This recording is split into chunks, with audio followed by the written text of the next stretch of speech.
Welcome back to train your brain now.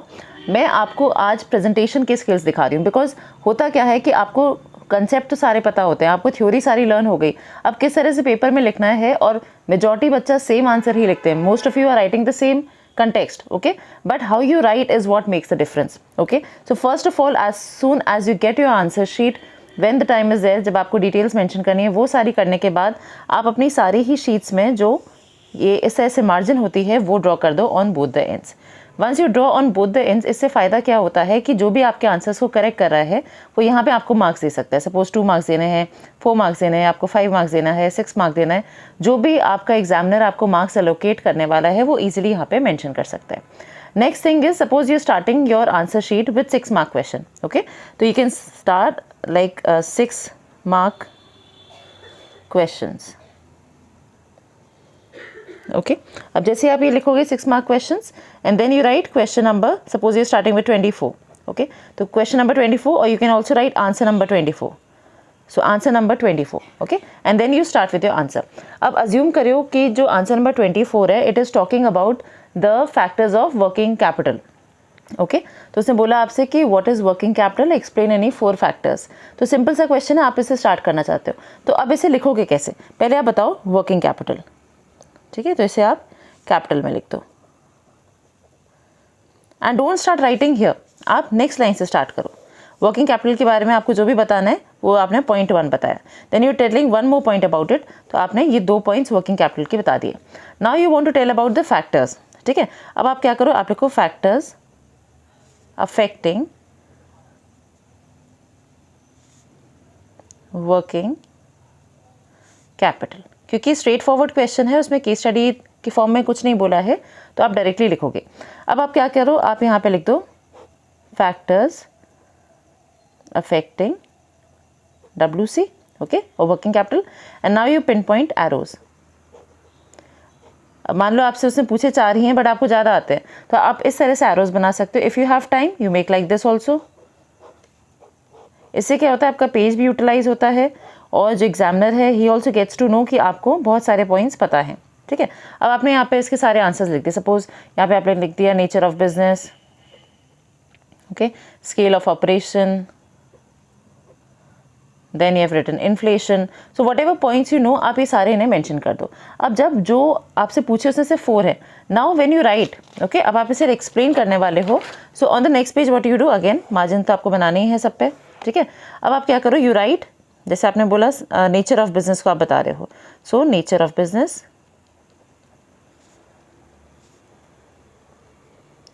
Okay, nature of business आपने लिखा। अब nature of business में आपको पता है कि वर्किंग कैपिटल, अगर कोई ऑर्गेनाइजेशन मैन्युफैक्चरिंग बिजनेस में है तो आपका जो वर्किंग कैपिटल है वो ज़्यादा लगता है, और कोई ऑर्गेनाइजेशन अगर कोई ऑर्गेनाइजेशन अगर ट्रेडिंग बिजनेस में है तो WC कम लगेगा।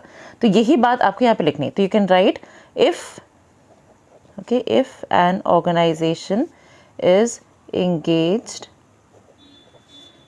in the business of manufacturing, then the WC requirement will be more, whereas if, okay, whereas if you have to write, whereas if the organization is engaged in trading business, the WC will be less, okay। अब ये आपने लिख दिया, ये आपका matter हो गया। अब आपको लग रहा है कि भाई एक ही पॉइंट लिखा है, बहुत खाली खाली लग रहा है, नाउ व्हाट यू डू, आप इस तरह से एक छोटा सा चार्ट बना सकते हो, ओके। आप लिखो मैन्युफैक्चरिंग,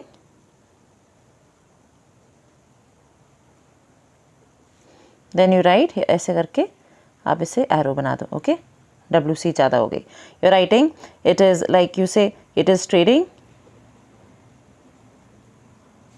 तो आपने कर दिया एरो बना दिया कि WC जो है वो कम हो गई, ओके, इस तरह से आपने कर दिया। अब एक और तरीका आप क्या कर सकते हो कि आप इसमें और अगर आप एलैबोरेट करना चाह रहे हो, suppose you want 95 plus marks, तो आप इसमें एक मैन्युफैक्चरिंग कंसर्न दिखाओ। अब उनके यहाँ कोई चीज़ बन रही है, ठीक है। अब हमने कहा कि जब भी कोई चीज़ हम बना रहे हैं तो वहाँ पे लेबर ज़्यादा होगा। अब वहाँ पे आप कोई प्लांट एंड मशीनरी दिखा दो कि ये मशीन्स लगी हुई हैं, दीज 2 आर मशीन्स, ठीक है, ये लेबर है जो कि काम कर रही है, और जो स्टॉक होगा वो भी ज़्यादा होगा, ठीक है, तो स्टॉक दिखा दो। और एक और ये आपने, ये हो गया एक ए कंसर्न और दूसरी बी कंसर्न दिखा दो, जिनका काम सिर्फ ट्रेडिंग का है, तो उनका सामान जो है वो ट्रेड हो रहा है, जैसे ऐसे कुछ भी करके आपने एक दिखा दिया कि सामान जो है वो जा रहा है, एक पर्सन जो है ऐसे चला रहा है गाड़ी को, तो इनके यहाँ ज़्यादा काम ऐसा नहीं है जिस पे चीज़ें बन रही है, इनके यहाँ the main work is only of trading. तो आपने कहते भाई ट्रेडिंग कंसर्न है, तो इनके यहाँ ये सारा जो है इसमें WC आपकी कम लगेगी, ठीक है। तो इस तरह से आप कुछ ना कुछ डायग्रामेटिक प्रेजेंटेशन कर सकते हो। First you write the heading in capital, then you write the main context, और इसमें भी आप क्या कर सकते हो कि आपने कहा भाई ये मैन्युफैक्चरिंग, ये अंडरलाइन कर दिया, WC रिक्वायरमेंट मोर, ओके। आपने फिर कहा कि ट्रेडिंग ऑर्गेनाइजेशन है तो WC रिक्वायरमेंट लेस, ओके। इस तरह से आपको करना है। अब एक और चीज़ मैं आपको बताती हूँ, जब भी क्वेश्चन, अगर आपका 6 मार्क का ही क्वेश्चन है, you also have to write conclusion, okay. तो जैसे यही वाला क्वेश्चन था, मान लो यही आपने चारों बता दिए, नाउ यू राइट कंक्लूजन। अब कंक्लूजन में क्या लिखना है, this working capital refers to the investment in labour, stock and debtors, फिर there are various factors that affect WC, out of which I have explained। अब जो भी चार आपने एक्सप्लेन करें, dash dash dash and dash in detail. अब जैसे ही आपका क्वेश्चन खत्म हुआ, नाउ यू ड्रॉ लाइन, चाहे एक लाइन या दो लाइन, जैसा जितना आपके पास टाइम है उसके हिसाब से, and never start your next answer here only. Same page से जैसे आपने 24 किया, नाउ यू राइट आंसर 23, और ये आपने यहाँ से शुरू कर दिया। मान लो ये क्वेश्चन आपका इन्वेस्टमेंट डिसीजन का है, तो आपने लिखा भाई इन्वेस्टमेंट डिसीजन, और यहाँ से शुरू कर दिया। So this is not right, okay. आपको क्या करना है, हमेशा जो भी 6 मार्क के क्वेश्चन हैं उन्हें फ्रेश पेज से आपको स्टार्ट करना है। दूसरी चीज़ बच्चे क्या करते हैं, जैसे आपने यहाँ पे आंसर 23 लिखा, गुड ऑप्शन विल बी कि आप यहाँ पे भी लिख दो answer 23, and then you start your answer कि इन्वेस्टमेंट डिसीजन जो भी, मतलब नेक्स्ट पेज से ही नेचुरली। तो यहाँ पे लिखने के बाद आप यहाँ पे भी लिखो, सो दैट एवरीबडी नोज कि आपने आंसर कौन सा करा है। अगर इन केस किसी भी वजह से आपका यहाँ का पेज अगर फट गया या नहीं दिख रहा, कुछ क्लैरिटी नहीं है, तो यहाँ पे बीच में भी दिख जाएगा कि आप कौन सा आंसर कर रहे हो, ओके। अब कोई भी, बहुत से बच्चे क्या करते हैं, जैसे यही मैंने लिखा, मान लीजिए कंक्लूजन है, अब इसमें मैंने यहाँ पे एरो लगा दिया, फिर मैंने कुछ यहाँ पे लिख दिया, फिर कोई चीज़ मैंने यहाँ पे लिख दी, तो it does not give a neat presentation. तो आपको जब भी आप लिख रहे हो, बहुत क्लियर कट अपना सोच समझ के कि भाई ये पॉइंट लिखना है, ये पॉइंट लिखना है, और वैसे ही लिखो। तो जो मैंने आपको बताया इन चीज़ों पर आपको ध्यान रखना है फॉर 6 मार्क क्वेश्चन, दैट आपको कंक्लूजन जो लिखना है उसमें आपको अपनी तरफ से बताना है कि आप क्या चीज़ कह रहे हो। देन आप डायग्राम बनाओ, एक छोटा सा ऐसा, एक मैथमेटिकल एक्सप्रेशन के थ्रू हो जाए, और थोड़ा सा जो मैटर है वो आप बता दो, ओके। और जैसे मैंने आपको शुरू में बताया ये, बट ये सब करने के लिए बहुत ज़रूरी है कि आप टाइम का ध्यान रखें। If you waste your time, अगर आपने बहुत ज़्यादा टाइम वेस्ट कर दिया इधर उधर सोचने में, क्वेश्चन को 10 बार पढ़ रहे हो, तो आपका जो टाइम है इन चीज़ों को प्रेजेंट करने का वो चला जाएगा। और प्रेजेंटेशन के ही मार्क्स होते हैं जो कि 90+ वाले स्टूडेंट्स के शीट्स में फ़र्क दिखाते हैं। किसी के 99 रह जाएंगे, किसी के 98 होंगे, किसी के 100 आएंगे। तो 100 के लिए you have to make sure कि आप हर चीज़ पे काम करें। You can't just leave anything कि हाँ चलो ये तो मैं बाद में कर लूँगा, ये ऐसे हो जाएगा। एक और चीज़ जो बच्चे सही नहीं करते हैं वो मैं आपको बता देती हूँ। हाँ जी, या एक और चीज़ होती है, जैसे मान लीजिए उसने बोला कि coating lines from the question, from the case, ऐसे करके है, तो आपको लाइन्स कोट करने को बोला है। तो when the student quote lines, तब अब उन्हें आपको बोला कि मान लो टाइप्स ऑफ प्लान्स का क्वेश्चन है, और मैंने एक वीडियो भी आपके लिए बनाया हुआ है, तो अगर आपने टाइप्स ऑफ प्लान्स के वो केस स्टडी नहीं करी है, आप उसे इसमें से देख सकते हैं, टाइप्स ऑफ प्लान का आपको वीडियो मिल जाएगा। सो टाइप्स ऑफ प्लान्स का उसने बोला कि identify the plan and also quote the line from the case, जिससे आपने आइडेंटिफाई करा वो कौन सा प्लान है। अब मान लो आपने कोई लाइन आइडेंटिफाई कर ली, आपको मालूम पड़ गया कि उस लाइन से मालूम पड़ रहा है कि दिस इज प्रोसीजर, ओके। तो पहले आप क्या लिखो, फर्स्ट जो भी आपने टाइप ऑफ प्लान करा दैट इज प्रोसीजर, ओके। अब प्रोसीजर आपने किससे आइडेंटिफाई करा, तो यू राइट कोटिंग लाइन, ठीक है। अब क्वेश्चन में दिया हुआ है कि there are a series of steps which the organisation does, तो आप लिखो उसे पूरा, there are a series of steps that Mr. Anurag conducts to select an employee. Okay इस तरह से ये लाइन आपको दी हुई है. अब इसमें भी जो आपका कीवर्ड है, your keyword here is series of steps, जिससे आपको मालूम पड़ा कि ये प्रोसीजर है. तो आपने टाइप ऑफ प्लान आइडेंटिफाई कर दिया, देन आपने सीरीज ऑफ स्टेप्स बता दिए, and now they have asked you कि आपने जो भी टाइप ऑफ प्लान आइडेंटिफाई किया है, coating the lines and explain भी है मान लो क्वेश्चन में. ठीक है, तो अब आप एक्सप्लेन करो, फिर आप लिखो प्रोसीजर, और अब आप उसके चाहो तो कोटिंग में ऐसे वर्ड्स लिख सकते हो नॉर्मली कि ये रूटीन स्टेप्स होते हैं. ओके ये क्रोनोलॉजिकल ऑर्डर में होते हैं. फिर एग्जाम्पल लिख सकते हो, क्या क्या हो सकता है, जैसे आपने कहा सिलेक्शन प्रोसीजर हो सकता है, तो ऐसे भी लिख सकते हो. और if you are good at framing sentences तो आप पूरा पूरा सेंटेंस भी इसमें फ्रेम कर सकते हो. तो कोटिंग द लाइंस वाले जो क्वेश्चन होते हैं वो यूजुअली बच्चे गलत कर जाते हैं, तो केस स्टडी में आपको इसका ध्यान रखना है. एक और चीज़ होती है, जब क्वेश्चन में कुछ उसने केस दिया है और केस के हिसाब से वो कह रहे हैं with reference to the case या रिलेट विद द केस, तो रिलेट विद द केस है तो आपको आंसर भी वैसे ही शुरू करना पड़ेगा. You have to write answer again, margin बना के यू राइट मिस्टर, मान लो महेश है. Okay mister Mahesh is working as the chairman of the organisation, therefore he is at the top level. अब आपसे मान लो लेवल पूछा है और ये बोला कि कोई 3 फंक्शंस बताओ उनके. अब आप सीधा नहीं लिखोगे, ठीक है, कि मिस्टर महेश जो टॉप लेवल. अब आप लिखो welfare and survival. You will write number 1, mister Mahesh is responsible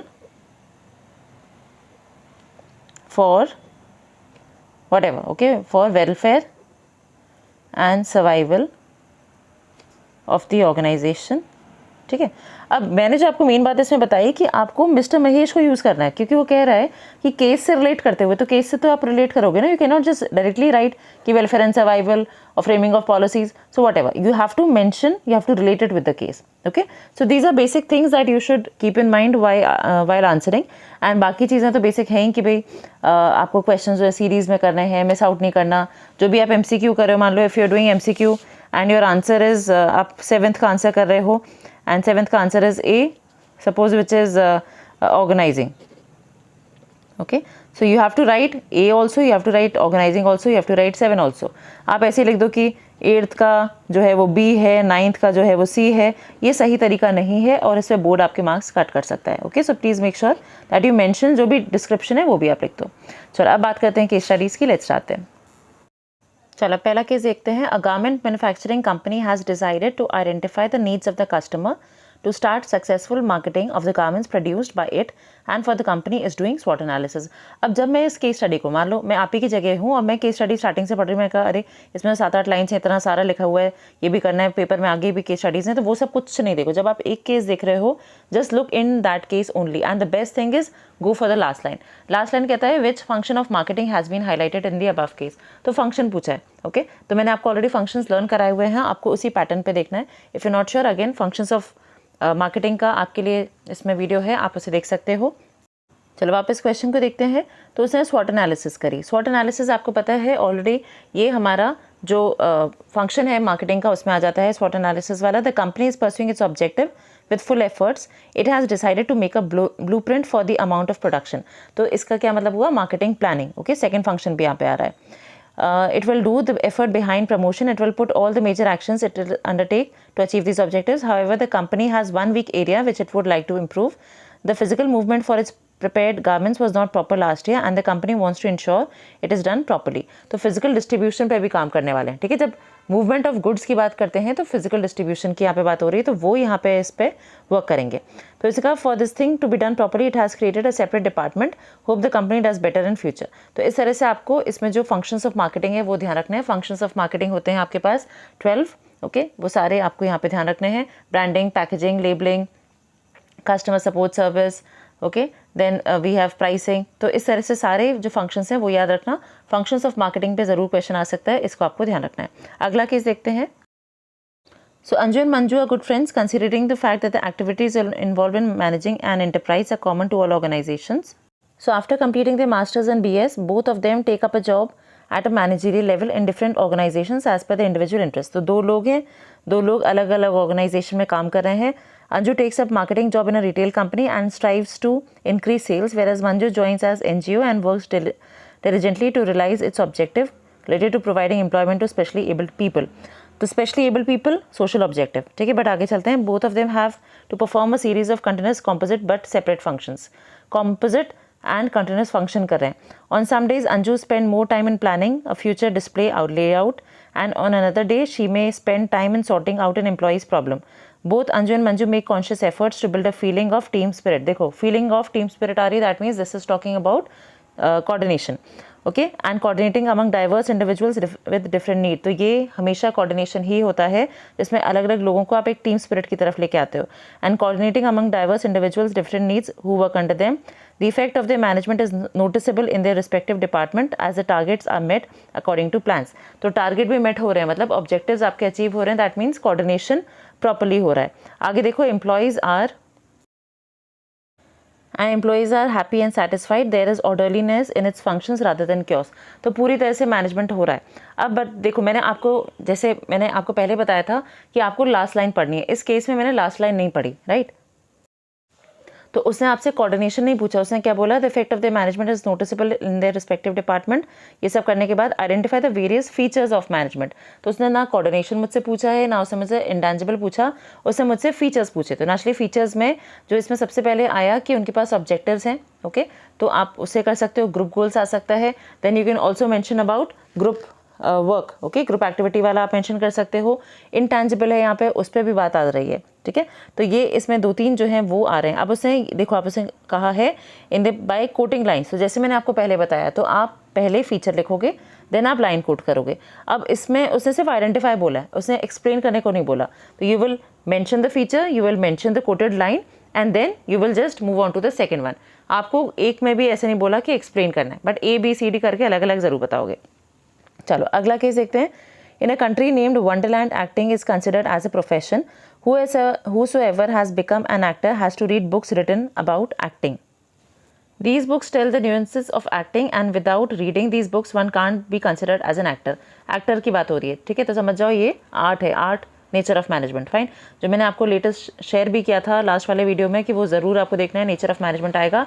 पिछला मैंने आपको बोला फंक्शंस ऑफ मार्केटिंग, और ये मैं आपको बोल रही हूँ nature of management. To judge the ability of an actor, an examination is conducted and then a degree is assigned to the qualified persons who can then act in films. There is also a body which provides membership to all the actors. There are about 30,000 actors in Wonderland and who are compulsorily members of this organization. What are the three features of profession highlighted here? अब देखो, again इसने actor बोला तो मेरे दिमाग में भी है भाई आर्ट बता रहा है. अब अगर मैं क्वेश्चन पूरा नहीं पढ़ती तो मैं इसे आर्ट से रिलेट करके लिख दूंगी. इसलिए ही आपको केस स्टडी को भी ट्वाइस पढ़ना है. ओके, तो तीन फीचर्स पूछे हैं प्रोफेशन के जिसमें इसने हाईलाइट किया है, और तीनों लाइंस को भी हाईलाइट करना है, ठीक है. तो आपको फीचर पूछा है प्लस कोट करनी है लाइन जिससे कि वो फीचर आइडेंटिफाई हो रहा है. तो एग्जामिनेशन की बात आ गई, so that is restricted entry की बात कर दी. फिर उसने आपको प्रोफेशनल एसोसिएशन का भी बोल दिया, और इसमें उसने रिटन टेक्स्ट की बात कर ली. तो इसमें well defined body of knowledge. तो तीन फीचर्स जो यहाँ पे उसने प्रोफेशन के बताए हैं वो यहाँ पर मैच हो रहे हैं. तो आपको इस तरह से बताना है. बट अगेन इसमें देखो, आपको क्वेश्चन से रिलेट करके बताना है, जनरल नहीं बता देना है कि हाँ भाई ये तीन फीचर्स हैं. Okay, so make sure that कि आप उसे रिलेट करो क्वेश्चन से, and then only you explain it. मेरी कोशिश यही है कि मैं आपको जल्दी जल्दी सारे समझाती जाऊँ. देखो अगला आता है, इसमें देखो मैंने नीचे पहले ही पढ़ लिया, identify the different levels of management. Levels of management, top, middle, lower, platform area. Fine. Dheeraj, Neeraj and Suraj are three friends. आगे चलते हैं कहानी में. They work in the same company. They are managers, but they belong to three different levels of management. Every day meet and discuss their work with each other. On one day they were having a conversation. अब ये सब फालतू की कहानी है, ये सब पे आपको कुछ नहीं देखना. लास्ट लाइन देखी, डिफरेंट लेवल. फिर अब मेन पढ़ते चलो. धीरज said, these days I am having a lot of problems motivating people at the shop floor. Shop floor is lower level, ठीक है. I have to decide to purchase 2 new machinery. I know I will have to set an example by being the best leader. वो अपने बाकी दोस्तों से बात कर रहा है. नीरज क्या बोलते हैं, I am having problem with knowing the exact requirement of people in my department. Different policies have to be inform to the employees so that they become aware of our companies goals. I also have to coordinate with other departmental heads to know their requirement. ठीक है, बाकी department से coordinate करना. फिर वो कह रहे हैं एग्जैक्ट रिक्वायरमेंट ऑफ लोग, ठीक है। तो आप याद करो मिडिल लेवल में हमने ये फंक्शन समझा हुआ है कि मिडिल लेवल का ये काम होता है कि अपने डिपार्टमेंट में कितने लोग रखने हैं। तो ये आपको मालूम पड़ गया, नीरज जो है वो मिडिल लेवल पे है। फिर कहते हैं सूरज क्या है, I have to decide for long term, I know I will be ultimately responsible for every activity. All the policy strategies require a lot of planning before a formulation. तो planning का काम कर रहा है, ओके। प्लानिंग का काम कौन कर रहा है, टॉप लेवल। तो सूरज टॉप पे है, नीरज सेकंड पे है और धीरज आपका थर्ड लेवल पे है। इस तरह से आपको क्वेश्चन को समझना है। सिर्फ ये नहीं देखना भाई लेवल्स है तो भाई इजी होगा question. It can be more complicated. मैं आपको थोड़ा बहुत कॉम्प्लिकेटेड वाले ही दे रही हूँ because I don't want to make you fearful कि आप डर जाओ कि भाई क्या हो रहा है क्या नहीं हो रहा है। केस स्टडीज़ बहुत सिंपल है, बहुत इजी पेपर होता है।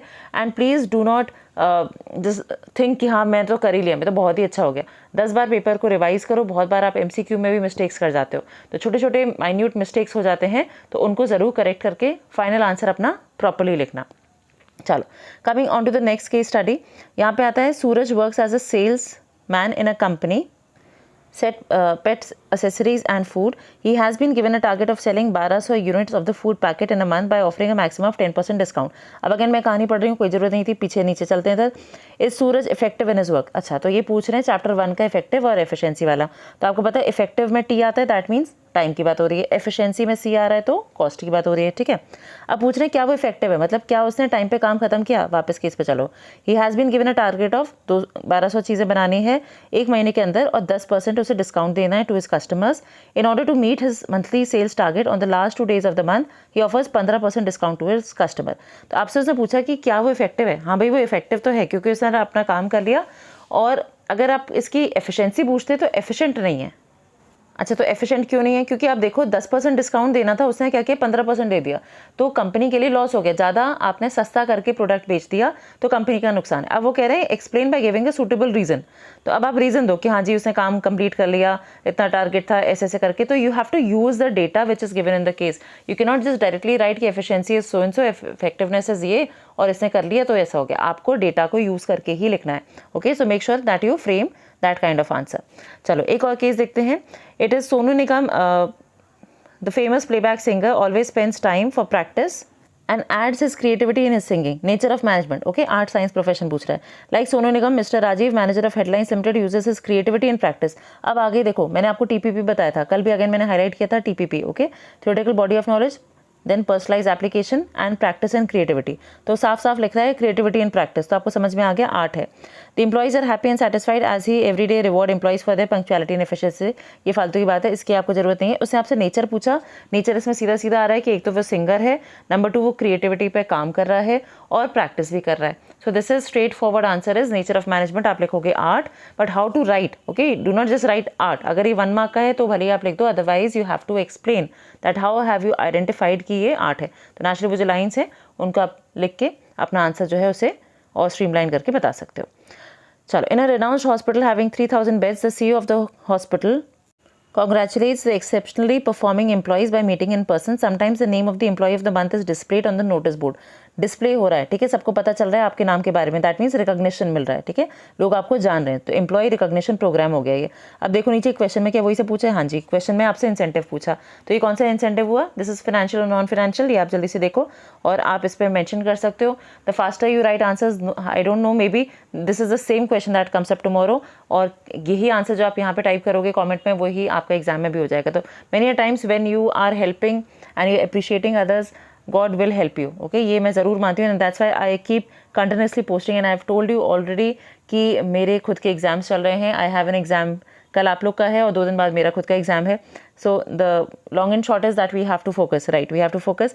Recently, the company went a step ahead and distributing T-shirts to the employees who have been among the top 3 performers. अब वो क्या करे, आपको और उसने हिंट दे दिया केस में कि वो T-shirts भी डिस्ट्रीब्यूट करे। अगेन आप क्या कर रहे हो, एम्प्लॉय रिकॉग्निशन प्रोग्राम, ठीक है।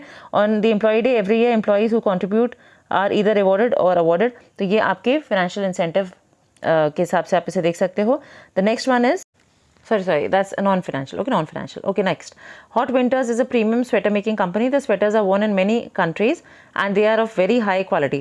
नीचे चलते हैं। What do you think is going to be the working capital? ठीक है, वर्किंग कैपिटल की बात कर रहे हैं। For 6 months of the year the company is almost without work, but the remaining 6 months it is busy in preparing almost 10 million। अब आप देखो वर्किंग कैपिटल मेरे हिसाब से ये ज़्यादा लगेगी, तो working capital will be high, जैसे मैंने आपको भी बताया था वैसे आपको हाई इसमें करके लिखना है।